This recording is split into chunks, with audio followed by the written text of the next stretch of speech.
Welcome to the Fear and Greed Daily Interview. I'm Sean Aylmer. Globally, momentum is building behind electric vehicles.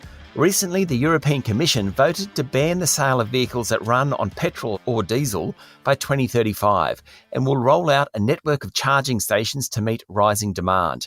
Earlier this year, US President Joe Biden announced all 645,000 vehicles in the US government fleet will be replaced with locally made electric models. In Australia, private companies and organisations like the NRMA are expanding their networks of fast chargers as well, and some state governments are now providing tax incentives for electric vehicle purchases. In the ACT, you can even get free rego. One of the latest electric vehicles available in Australia is the Mazda MX-30, a great supporter of Fear and Greed.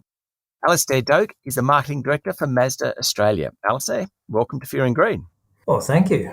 Why have we taken so long to adopt electric vehicles in Australia? Yeah, it's a very good question. I guess the idea that Australia has lots of natural resources and, we have the infrastructure set up around coal and other things makes it kind of a difficult commercial decision, I guess, to jump into EV because you do need that structure to support refueling. And also, if you are charging your EV from electricity generated by coal, for example, then, your CO2 emissions aren't clean at all. You're even dirtier than using an efficient internal combustion engine. So there's a balance there. And I guess one of the key issues that we face is we don't have consistency across the country. And we don't have a clear view and plan about how we roll out infrastructure, how we roll out alternative fuels, whether that's solar or wind, hydro. There's a bit of a mishmash between the federal and state. So we really need some coordination there. And I think that would definitely speed up our adoption of EVs in the country. Yeah, it's a good point. In the introduction, I was talking about when Joe Biden took power and he said that they were going to, the 645,000 vehicles in the US fleet would change. That certainly sends a message. The European Commission recently voted on banning the sale. You kind of need a central coordinated approach, do you, in a country the size of Australia? Oh, I think so, absolutely. If you had a very clear plan and a clear mandate and agreement, then not only that gives the government that momentum to implement and start spending and developing these things, but it also gives businesses that confidence and that surety that they can invest and still be relevant in 3, 4, 5, 10 years' time. And, that's what businesses are really looking for, whether they're energy generators or, like I say, whether they're independent companies that are willing to build charging facilities across the country. Are we starting to shift in the right direction, do you think?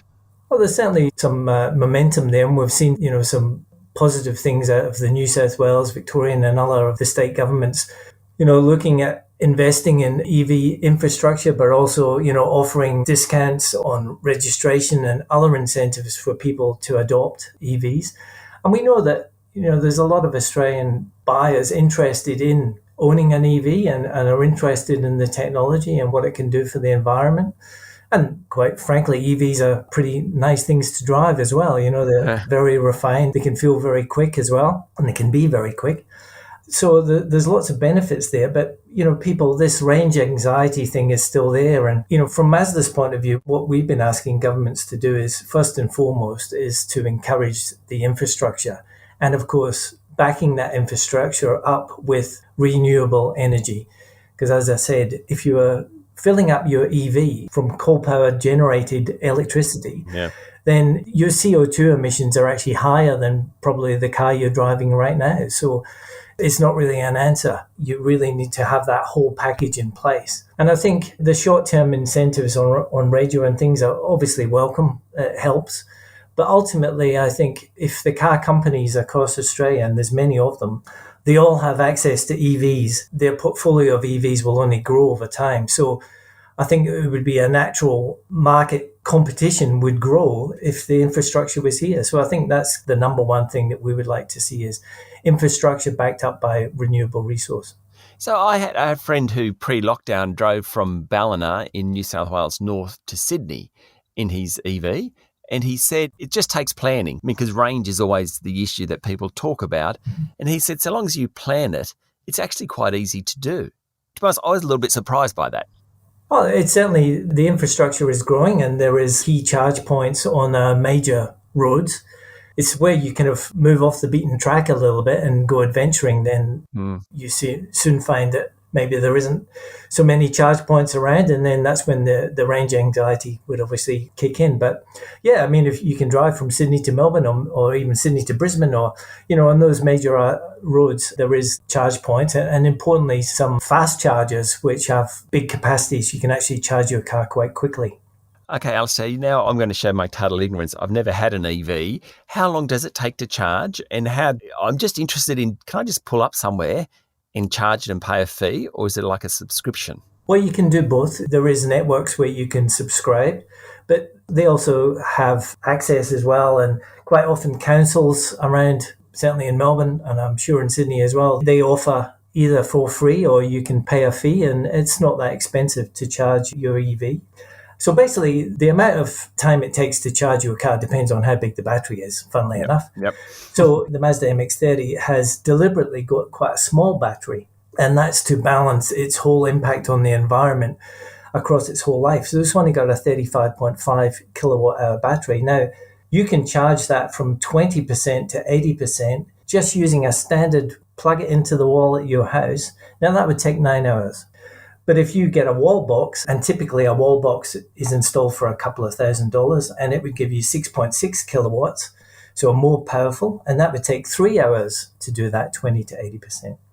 But if you went to a 50 kilowatt DC fast charger that is quite common in that infrastructure we've just been talking about, then it would take 36 minutes to go from 20 to 80% for the battery, which is reasonably quick. Yeah. And then even beyond that, there is some superchargers around as well on those key roads, Melbourne to Sydney, Sydney to Brisbane, that offer up to 250 kilowatts, and they could charge even quicker again. So again, you use your mobile phone all day, you come home and you plug it in at nighttime when you go to bed. Yep. If you do that with your EV, then you can basically run around all day and not worry about it. It's that same kind of process.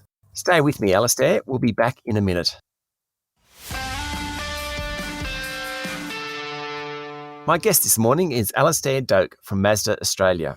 Where do you think we'll be in 10 years in Australia?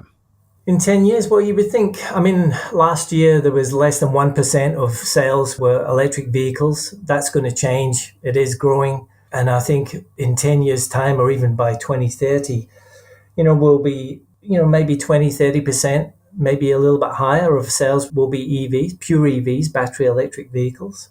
And by then you would think there would be much more infrastructure. Seeing EV charging stations will become the norm, and you will be able to drive more places and into the countryside and still have that EV support. The electric vehicles themselves will become more efficient, and there's constant looking at what batteries and the chemicals, lithium ion, lithium sulfur, solid state. So there's loads of options there into the future, hopefully, that will make the batteries even more efficient than they currently are, and lighter, which obviously helps because batteries can be quite heavy in the cars. So all of that will increase the efficiency. And at the same time, we know that the states are looking at building more and more renewables. So as I said, not only will there be more EVs on the road, they'll be using power that's renewable from solar and hydro and from wind as well. So that's a really important aspect of this.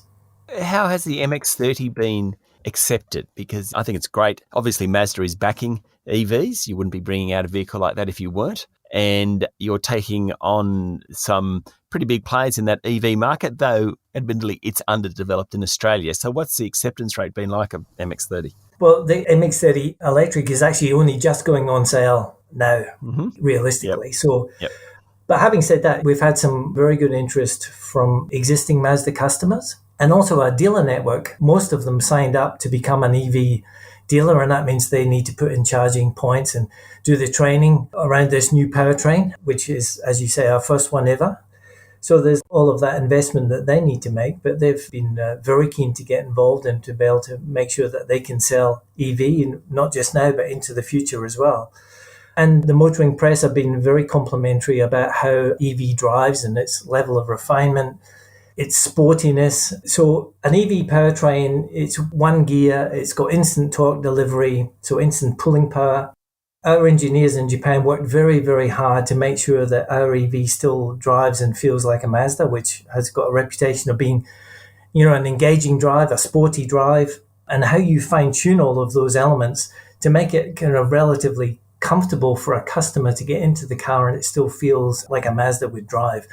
And that's taken many years of development to make sure we can do that. So it's going really well so far. We're delighted with the car. It's a very charming car to drive. It just puts a smile on your face. It's an EV, but it almost gives you that same charm as MX-5 sports car, if you know that car, the little roadster. It's a really charming car to drive. Now, I've said this before, and obviously Mazda is a sponsor of Fear and Greed, which we appreciate, but I've driven a CX-9 for years, and I love that car. Maybe the MX-30 won't quite have the power of the CX-9, and I've got a big family, but, it's a very reliable car and easily the best car I've had for many years. Well, I'm glad to hear it. It is a very nice car indeed. Absolutely. It'd be interesting. Yeah, you're right. The MX-30 doesn't have nearly the power and torque output numbers, but because the characteristic of EV is you have a one-gear motor and you have that instant torque delivery from 0 RPM. So they always feel much more sporty than the numbers would suggest because of that. Yeah. It's a really interesting driving experience. Alastair, thank you for talking to Fear and Greed. An absolute pleasure. Thank you for having me. That was Alastair Doak, the Marketing Director for Mazda Australia. This is the Fear and Greed Daily Interview. Join me every morning for the full Fear and Greed podcast with all the business news you need to know. I'm Sean Aylmer. Enjoy your day.